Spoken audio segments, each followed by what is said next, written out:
So, Isang tanong pa lang. yes, go ahead. Okay. Tanong ko po sa PDEA, maging sa PNP to. Meron kayong confidential funds. Di ba? Sa PDEA muna. Yes, Your Honor. Funds. 500 million ata for this year. Yes, Your Honor. How about in the previous year po? Magkano confidential funds? Approximately Previous year is the same, Your Honor. 500 million. Ang MOOE po, magkano? Previous year, halimbawa? Let me confer with my staff, Your Honor. Okay. So 500 million plus MOE. Magkano po? Average lang po.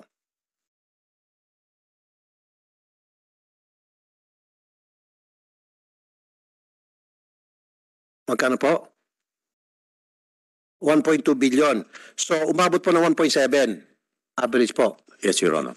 Ang tanong ko po, this is last year to, ano? Previous year. So magkano po yung amount ng illegal drugs ang na-seize ng PDEA? Nung nagkaroon po ang PDEA ng 1.7 billion na pinagsama pong confidential funds and MOE 1.7. Gusto ko lang po ibangga kung magkano po yung halaga ng illegal drugs ang na-seize for that particular year. Diba? Mukhang bayad na yun, Your Honor. Yung 1.7 na yun dahil, ano ba, for this year. Meron sila kuhang, yan, yung 926 kilos. Anong amount nun? 3.6 billion? Hindi pala PDEA. The same, a joint operation yun ng PDEA at saka ng PNP. 9.6 billion? Ha? 6 point something, sir, Your Honor. something. Hindi kasi joint yun, Yeah. Mr. Chair. So dapat ang credit hati. Hindi mo pwedeng akuin lang ng isa. Yeah. Kasi unfair naman sa PNP kung akuin lang ng PDEA yun. Yeah, okay, Dapat tama. isama din sa accomplishment ng PNP yun. Tama. To be fair. The reason why I'm asking this, Mr. Chair, gusto ko lang malaman na 1.7 billion ang budget for that particular year. Dapat ang huli nyo, kung pwede, mas more than that. At kapag nabalitaan natin na ang huli nyo ay 500 million lang halaga ng droga at nagkaroon kayo ng 1.7 billion na budget, mukhang may problema tayo. Yun pong ibig sabihin. Dito, Yes, Your Honor. that's why I'm asking that question. Yes, Your Honor. For 2022, Your Honor, the total value of drugs seized in billion of pesos is 30.98 billion. Very good. Okay. Okay na ako doon. Satisfied na ako doon. Thank you. Thank you po. Yeah, Your Honor, the other way of saying that is that kahit na meron silang 500 million ngayon na intelligence fund ang PDEA, tapos zero amount of drugs were confiscated. At makita natin, wala na talagang drugs na nagkakalat sa lansangan. Well, napakaganda nun. So okay ako doon, kahit na zero amount na nahuli, basta wala na talagang addict at wala na nagkakalat. Problema doon, Your Honor. Halimbawa wala ng drugs, baka nandun sa mga taga-PDEA na tiwali. Itinago na nila yung drugs. At ibinenta sa ibang lugar. Hindi, I'm just joking. Pero I agree with you. Maganda yun. Ibig sabihin, they're doing their job. They're doing their They're job. effective. Natatakot. Yung mga baka pumunta sa ibang lugar o tumigil na. Yes. Pero an addict will always be an addict unless na rehab. Mukhang bihira yan. In the real world, maganda po yan. Napakaganda sana na makarating tayo sa ganung status. So, Pero hindi po mangyari yan kasi yung mga addict, talagang hanggat hindi ma-rehab yan, kailangan maghanap ng droga yan. At habang may mga addict, meron po talaga mga... there's demand, there's supply. Tama And po. there's supply, there's demand. General Aquino, sir, to set the record straight, Yes, sir. were you practicing the 30% pabuya doon sa mga assets natin? Tumulong sa akin para matulungan ang ating mga mahihirap na kababayan. And for that, I salute all our law enforcers. Unfortunately, I believe that we are all in agreement here today na madami pa din po tayong kailangang ayusin sa sistema natin. And to acknowledge that this is the biggest and hardest step that we have to make. Aminin po natin kung saan tayo nagkakamali. Kasi kung hindi tayo magbabago. During my privileged speech, I gave several suggestions regarding my concerns about the abuses of some of our law enforcers and unfair circumstances faced by the poor when it comes to law enforcement operations and criminal prosecutions. A, I propose that the quantum of evidence for the filing of criminal offenses faced by the poor when it comes to law enforcement operations and criminal prosecutions. A, I propose that the quantum of evidence for the filing of criminal cases should be higher than more than mere probable cause para pag-isipang mabuti kung dapat ba isampa ang criminal case. Hindi yung kunting reklamo lang, kaso na agad. B, magkaroon ng batas laban sa pagpaplanta ng ebidensya. Sa ngayon, we only have laws against planting of firearms and ammunitions and drugs. Baka pwedeng isa batas na rin para sa lahat ng klaseng pagplanta ng ebidensya at taasan ang penalty nito upang matigil na ito ang kalakaran na ganito. Ibig kong po sabihin, kailangan din po, Mr. Chair, yung pagpaplanta ng mga baril, granada, mga patalim, isama na rin po doon. C, I fully support and will file my own bill regarding the body-worn camera for law enforcement operations. This will protect everyone, not just the people, but also our law enforcers. And finally, I'm filing a bill in line with the bill passed by Senator Gatchalian regarding the installation of CCTVs.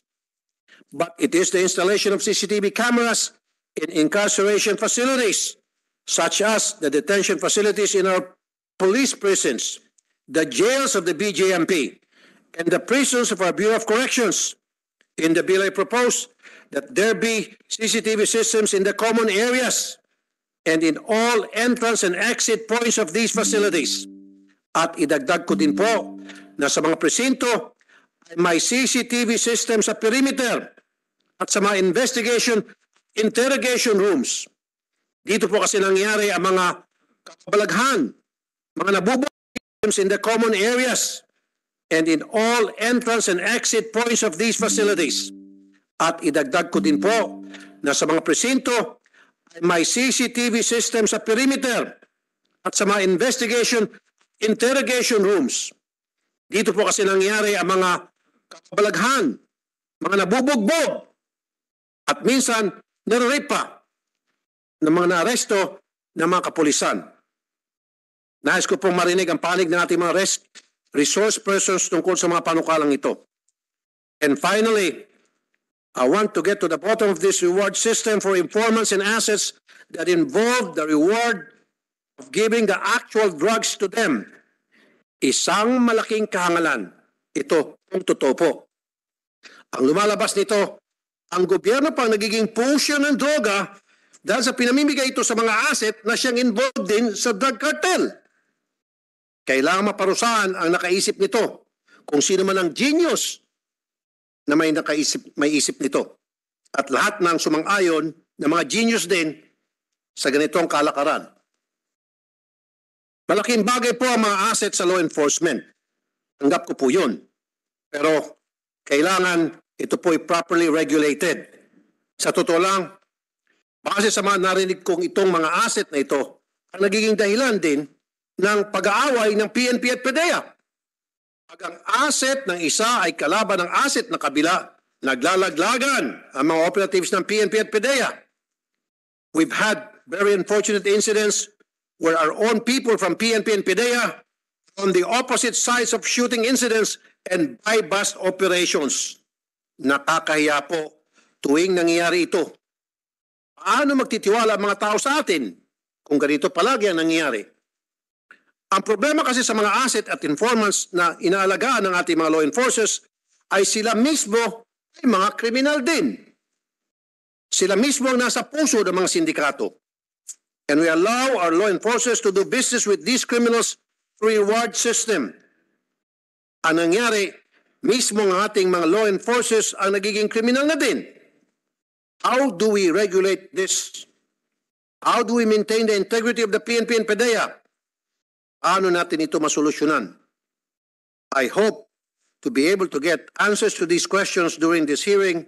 Mr. Chair, I expound on them and raise other concerns later. Thank you, Mr. Chair. Thank you, Your Honor. would like to acknowledge the presence of Attorney Magno, Assistant Director of NBI. Thank you, thank you. Salamat. Before we start, Comsec, please administer the oath to our resource persons. May we request all the guests, including those sitting at the back, to raise their hands. Para po yung nasa likod mamaya tatawagin, he or she will just state his name and his rank or serial number. Nakatayo na po ba? Do you swear to tell the truth, the whole truth, and nothing but the truth in this investigation? Thank you very much. Please take seats. Thank you. For an orderly discussion, muna nating italakay. Number 1, yung 30%. Number 2, yung 999 ba yun? 996 kilos na shabu na nakumpiska ng PDEA, wherein isang pulis na si Sergeant Mayo ang kinasuhan. At pangatlo, yung privilege speech ni Senator Tolpo regarding the installation of CCTV camera sa loob ng police station mismo or sa office ng PDEA mismo, at other issues that he raised in that committee, in that privilege speech. So we'll start with the 30%. We will hear from General Moro Lasso. Please give us the proper context of this allegation. May we hear from you, sir? You have the floor. Yes, sir, Your Honor. May I respectfully be allowed to read my opening statement, Your Honor? Right, sir. Go ahead. Yes, sir. Senator Ronald M. De La Rosa, the chairperson of the Committee on Public Order and Dangerous Drugs, sir. Distinguished Senator, members of the Senate Committee on Public Order and Dangerous Drugs, fellow public servants, ladies and gentlemen, good morning. Before all else, the Philippine Drug Enforcement Agency is grateful for being afforded the opportunity to appear and be heard before the Senate Committee on Public Order and Dangerous Drugs. Today, we can find answers to many lingering questions on the alleged dreadful practice of drug recycling, including the presumed 30% cut on seized illegal drugs as a reward to informants in exchange for every referred anti-drug information, which I personally made public. I acted in good faith when I brought to light the reprehensible act of tipsters seeking confiscated drugs as a reward. But I have never imagined that my sincere intention will be misunderstood. I was only relaying my personal experience about my encounter with some of the informants. I want to make it clear that their proposals were rejected outright. The Philippine Drug Enforcement Agency wants to correct the erroneous impression that there is a PDEA policy involving the handing out of non-monetary incentives like recycled illicit drugs. To the best of my knowledge, it has never been a prevailing practice in the PDEA reward system. As regards the privileged speeches of Senator De La Rosa and Senator Tolfo, which mentioned about the arrest of PDEA agents in a drug sting in Taguig City, please be assured that we do not tolerate such activity and that we shall always be on the forefront in the apprehension and prosecution of violators of RA 9165. As we are surrounded by esteemed fact-finders and truth-seekers in this room, may this inquiry shed light on the matter and enable the Chamber to remedy any shortcomings found in aid of its legislative function. Lastly, we are expressing our full support on the passage of Senate Bills number 948 and 437, particularly the CCTV Act of 2022, as Section 7 thereof allows a person in authority, upon a written request, to use, view, and copy, among others, CCTV recordings. This will be very helpful in the investigation and prosecution of an offense punishable by RA 9165. We request everyone to continue supporting the National Anti-Drug Campaign And please be assured that the PIDEA will keep on fulfilling its mandate to inform the country's anti-drugs laws. Thank you very much. Thank you, sir. Yung lumabas yung balita na yan, can you walk us through? Paano, yung encounter mo dyan sa informant na yan, paano nangyari at para maklaro sa body na ito, ano lumabas yung informasyon na yan? Please. Yes, Your Honor. Being new in PIDEA, of course, we started trying to ask for informants to help us because ito naman sir talaga yung trabaho natin. We get information from the ASENs or informants or tipsters that we call them. And through a close friend of mine who is a retired PNP officer also, in-approach siya sir itong mga informants. Tapos nag-offer sila ng what they term as trabaho or project. So ang offer nila is magtatrabaho sila, magbibigay sila ng trabaho sa PIDEA. And in exchange, ang sabi nila, ang kabayaran nila is 30% of the seized or confiscated drugs. So, in-explain sir nung contact natin, yung kaibigan ko sa kanila na I, as the PIDEA chief, will not tolerate yung giving as a reward yung a portion of the confiscated seized drugs. And they will only be entitled to the what is allowed by law to the monetary reward. Ang ni-requester nila ay since monetary reward nga, gusto nilang makuha yung assurance ko as the PIDEA chief na tatayuan ko yung monetary reward. I-deliver ko in other words. So,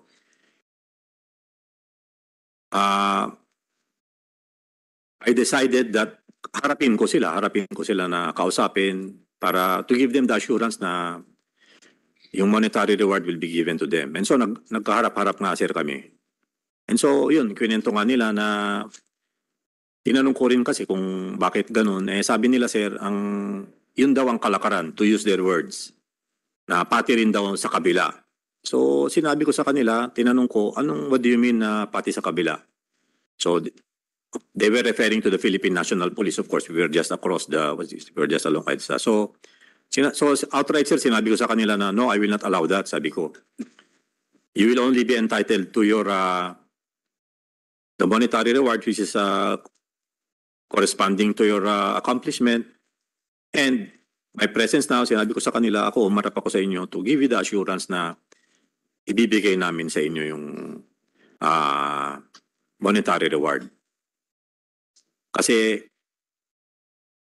one reason also why I had to be present and to see them personally also sir is because nagkaroon sila ng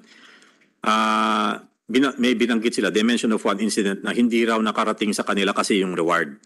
Kaya through this close friend of mine, sinabi niya na kailangan harapin natin nga para magkaroon sila ng assurance na hindi sila tatablahin o talagang may bibigay sir yung reward. So that was it sir. It was a personal encounter, engagement with them, conversation, ganyan. That's where the 30% came out sir. So it happened only in my actual engagement with the informants. Hindi mo siya tinanong sir kung pwede ba siyang maging whistleblower para gamitin natin siyang witness para kung totoo yung sinasabi niya, baka nilalaro ka lang niya doon. Hindi, dapat sinabi mo na gawin kita whistleblower. I-implicate mo lahat ng alam mo na ginagawa yung kalakaran na yan para magtino itong mga kasamahan natin na gumagawa ng ganyan.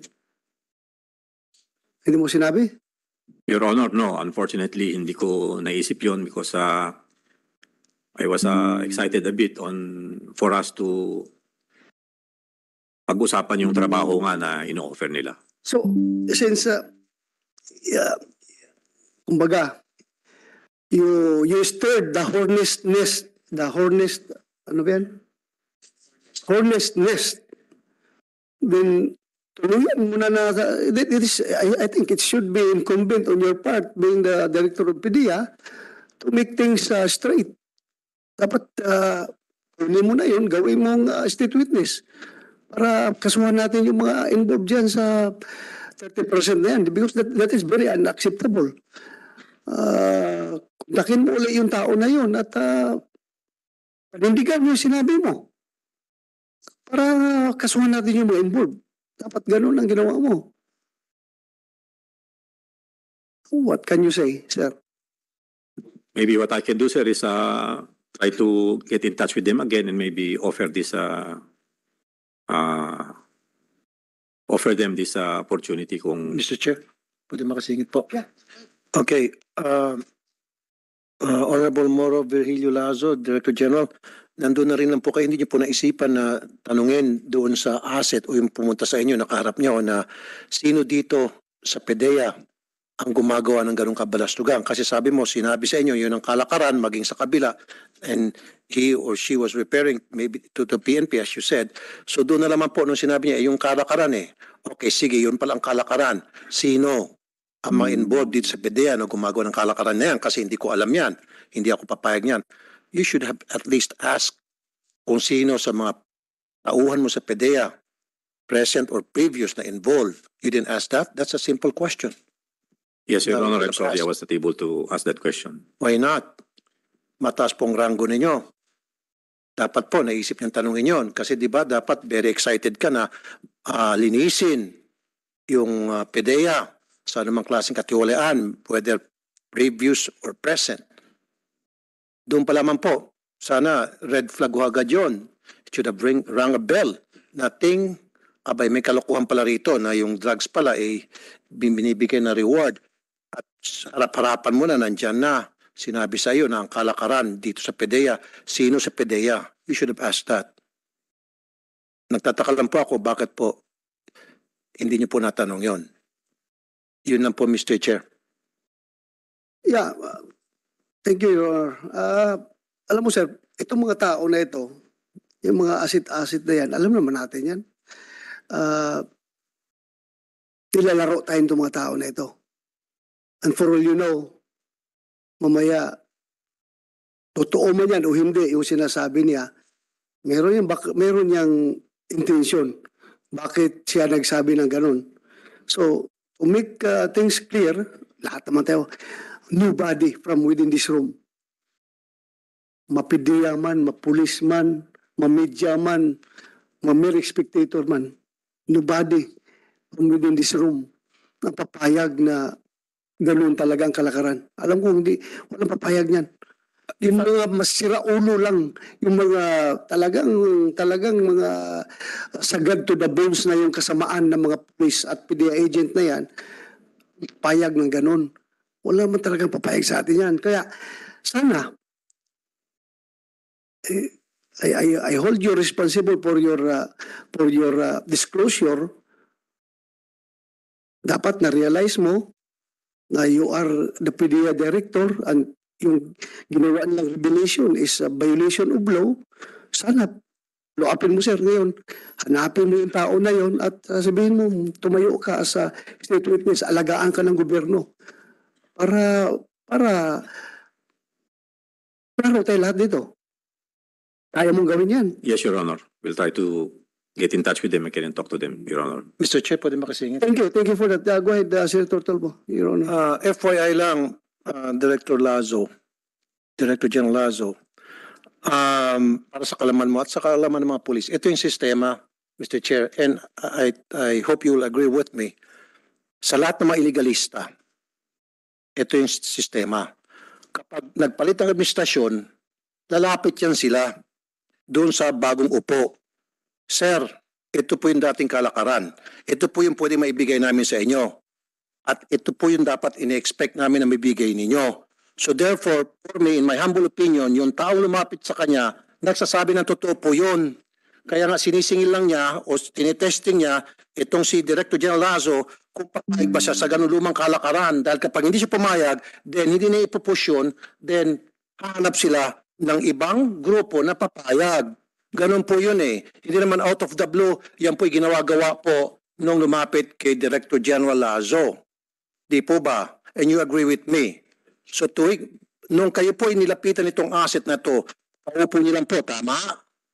Oh, Yes, Your Honor. kaya nga po, so ibig sabihin, yung bago kayo naging PDEA Director General dyan, yung previous administration, ginagawa na yon. Kaya nga pinupuntahan ka para magpresenta ng kanilang offer sa iyo. At buti lang hindi ka pumayag. Ang pagkakamali mo lang, nandoon ka na. Harap mo na siya, face to face. Hindi mo lang tinanong, oy, or, I don't know kung paano mo tawagin para hindi naman matakot. Pwede mo bang malaman? Hindi yung laruin, di ba, Mr. Chair? Okay yan, pero teka muna. Sino bang may umpisa ng kalakaran na yan? Para malaman ko, baka naman pwede kong tawaran yan.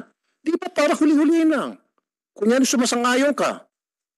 Magbabanggit siya, kasi si ganito, ito yung binibigay. Kasi kami hindi namin kaibigayan. Sige, sino-sino pa mga involved? Huli-huliin mo lang hanggang sa makakuha ka lahat ng impormasyon na kailangan mo para makasuhan agad tulad ng sinasabi ni Senator Bato de la Rosa. Pero hindi mo ginawa, nakakapagtaka. Di ba? Gano'n nga katagal ang experience po sa law enforcement? How long have you been sa law enforcement? Sir, I retired from the PNP after having 38 years in the... Ilan po years? 38, sir. 38. Ano pong ranggong inabot niyo, sir? Major General, 2-star. Wow, 2-star. And I salute you for that, sir. Okay. Pero Major General kayo. That means you are very smart. Alam niyo na po lahat ng sistema, kalakaran, kalokohan, left and right, up and down dyan sa PDEA o maging sa PNP o lahat ng ginagawa ng mga underground, mga illegalista. Simple question lang. Tinanong mo, sino-sino mga involved dito dati? And you failed to do that. Maybe natatakot ka lang. Maybe that guy told you that whoever those people involved, nahiya ka lang, natatakot ka lang, speak up. Yun lang po, Mr. Chair. Thank you, Your Honor. Alam ko hindi natatakot si General Lasso dyan. Nag-retire nasa sub-director. Hindi talaga natatakot yan. I can give you the assurance. Hindi to takot sa labanan. Yun nga lang siguro. I hold you responsible for your disclosure, sir. Please, so that the Filipino people will be satisfied. Hindi pwede you will just leave everything hanging. Sinabi mo yan, then paninindigan mo. Follow-upin mo, sir. Hanapin mo yung mga tao na yun. Yes. Really, no. Itong mga tao na ito naman, alam naman natin yan kung sino-sino yan at anong motibo niyan. Parang baligtad ang nangyayari. In our plans, mga action agent na ito, merong handler.